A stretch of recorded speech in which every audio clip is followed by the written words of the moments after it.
दोस्तों, किसी ने सही कहा है कि उनके साथ रहो जिनका वक्त खराब है, लेकिन उनका साथ छोड़ दो जिनकी नीयत खराब है। आज की कहानी एक लड़के की है जो एक जमींदार के यहाँ नौकरी करता था। उसके माँ बाप नहीं थे। उसकी जिंदगी बड़ी कठिनाइयों से गुजर रही थी। रोज पैसे कमा कर लाता था, खुद खाना बनाता था और सो जाता था। एक दिन जब वह अपने काम से घर वापस लौट रहा था तो वह रास्ते में देखता है कि एक फकीर अपनी पीठ पर 3 पोटली लिए हुए एक नगर से दूसरे नगर में जा रहा था।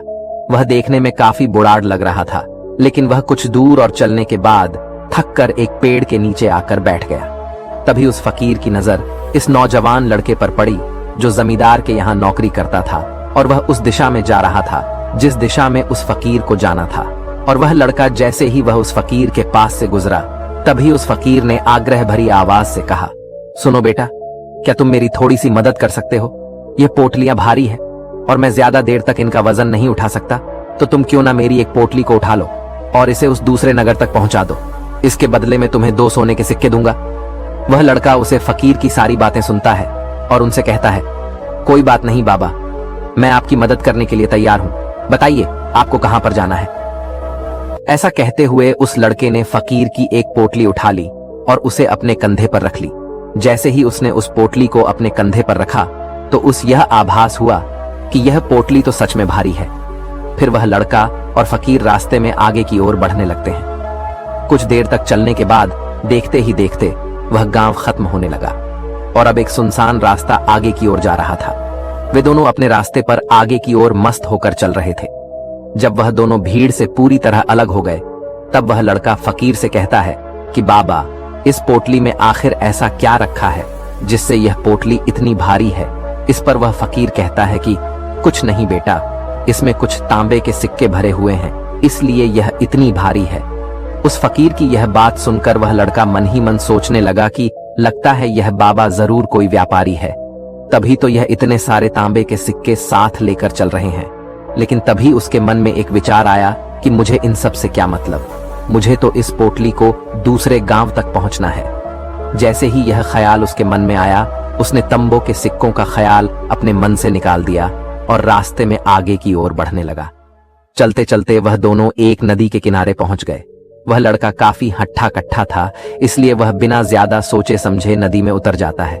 लेकिन वह फकीर अभी भी किनारे के पास खड़े थे। यह देख वह लड़का फकीर से कहता है, क्या हुआ बाबा, क्यों रुक गए? हम दोनों को इस नदी को पार करना होगा, तभी तो हम अगले गांव तक पहुंच पाएंगे। इस पर वह फकीर लड़के से कहता है कि मैं जानता हूं बेटा कि हमें यह नदी पार करनी ही होगी, लेकिन जैसा कि तुम देख रहे हो कि मैं बूढ़ा हूं और मैं यह 2 पोटलियां लेकर नदी पार नहीं कर सकता। इसमें अगर मेरा पैर फिसल गया तो मैं आगे का सफर कैसे तय कर पाऊंगा? क्या तुम मेरी एक पोटली और ले सकते हो? मैं इस पोटली के बदले तुम्हें 2 सोने के सिक्के और दूंगा। इस पर वह लड़का मुस्कुराते हुए उस फकीर से कहता है, बाबा, अब आप मुझे शर्मिंदा कर रहे हैं। अगर आप मुझे सोने के सिक्के ना भी दें, तब भी मैं आपका काम जरूर करूंगा। मैं आपको उस दूसरे गांव तक जरूर पहुंचा दूंगा। इस पर वह फकीर उस लड़के से मुस्कुराते हुए कहते हैं, बेटा तुम तो बड़े ही भले आदमी लगते हो। इतना कहकर उस फकीर ने वह दूसरी पोटली भी उस लड़के को दे दी। जब उस लड़के ने उस दूसरी पोटली को अपने कंधे पर रखा, तब उस यह पोटली भी बहुत ज्यादा भारी लगी, लेकिन उसने वहां पर कुछ नहीं कहा। जैसे तैसे करके उन दोनों ने वह नदी पार की। नदी पार करने के बाद बातों ही बातों में उस लड़के ने फकीर से कहा, आखिर इस दूसरी पोटली में क्या है? यह भी बहुत भारी है। इसका जवाब देते हुए बाबा कहते हैं, बेटा इस पोटली में चांदी के सिक्के हैं, इसलिए इस पोटली में भी काफी वजन है। उस फकीर की यह सारी बातें सुनकर उस लड़के का दिमाग तेजी से काम करने लगा था।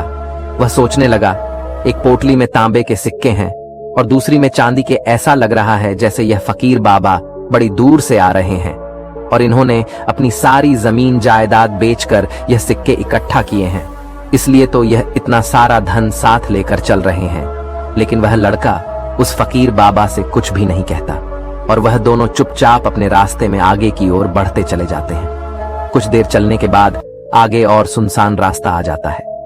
सुनसान रास्ते पर आते ही उस नौजवान लड़के के मन में तरह तरह के विचार आने लगे। वह सोचने लगा, यह तो सुनसान रास्ता है, अगर मैं यह सिक्के लेकर यहां से भाग जाऊं तो यह फकीर कब तक मेरे पीछे भागेगा?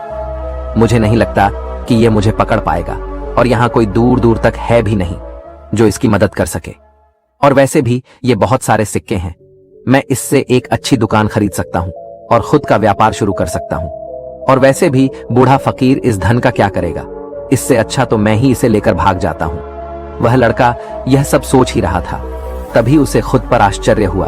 अरे मैं यह सब क्या सोच रहा हूँ, ये फकीर बाबा न जाने कहां से आ रहे हैं और न जाने कितनी मेहनत करके इन्होंने यह सिक्के इकट्ठा किए हैं। मुझे इनका फायदा नहीं उठाना चाहिए।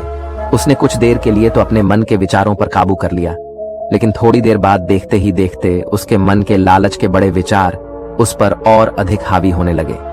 वह लड़का 2 पोटलियां लेकर उसे फकीर के पीछे पीछे चल रहा था। कुछ दूर और चलने के बाद रास्ते में एक पहाड़ी आई। उसे देखकर वह फकीर बाबा उसे लड़के से कहते हैं, बेटा मैं यह पहाड़ी नहीं चढ़ पाऊंगा, मैं काफी बूढ़ा हो चुका हूं और मेरे घुटनों में भी दर्द रहता है। अगर तुम मेरी यह तीसरी पोटली भी ले लो तो मैं तुम्हें 2 सोने के सिक्के और दे दूंगा, लेकिन याद रहे इस पोटली को कहीं गिर मत देना। वह लड़का उस फकीर बाबा से कहता है, क्यों बाबा, आखिर इस पोटली में ऐसा क्या है? इस पर वह फकीर उस लड़के से कहते हैं, बेटा इसमें सोने के सिक्के हैं। यह सुनकर वह लड़का मन ही मन बहुत प्रसन्न हुआ। उसने चुपचाप वह तीसरी पोटली भी उस फकीर से ले ली और वह दोनों आगे की ओर बढ़ चले। अब वह फकीर बिना वजन लिए आराम से पहाड़ी की चढ़ाई चढ़ रहा था, लेकिन वह नौजवान लड़का जो पीछे था वजन के कारण बहुत धीरे धीरे चल पा रहा था। लेकिन जब से उसने उस पोटली में सोने के सिक्कों का नाम सुना था, उसका मन तो और अधिक खुश हो गया। वह मन ही मन सोच रहा था कि अगर यह सारे सिक्के मुझे मिल जाएं, तो मेरा जीवन तो बड़ी आसानी से कट जाएगा। वैसे भी यह फकीर तो बूढ़ा हो चुका है, इसको इतने धन की क्या आवश्यकता, इनका जीवन तो वैसे भी पूरा हो चुका है। मैं एक काम करता हूँ, ये सारे सिक्के लेकर भाग जाता हूँ। लड़के के मन में अनगिनत विचार चल रहे थे।